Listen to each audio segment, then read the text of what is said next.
Nicolas Viau, bonjour. Bonjour. Vous êtes animateur du marché des professionnels au CIC.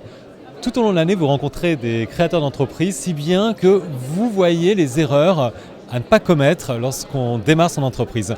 En l'occurrence, quelles sont vraiment les erreurs majeures qu'il faut impérativement éviter lorsqu'on crée son entreprise?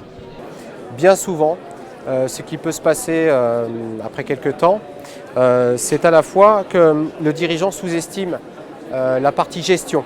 Vraiment, ça c'est important puisque nous avons affaire bien souvent à des professionnels de qualité, mais qui sous-estiment cette partie-là, à la fois comptable, un esprit de prévision qui manque parfois. Donc les aléas sont nombreux dans la vie d'une entreprise.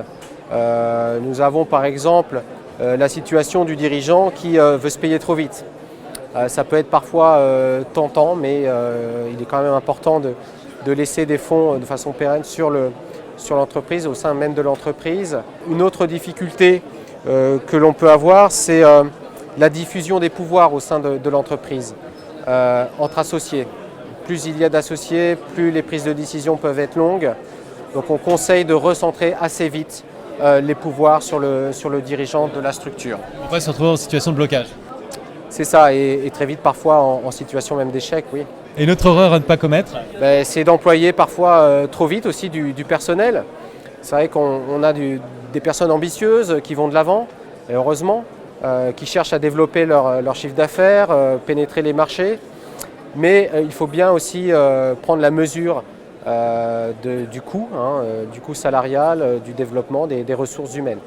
Donc ça aussi, je conseille vivement de s'entourer de comptables pour bien estimer tout ça et éviter de commettre les erreurs que l'on croise parfois.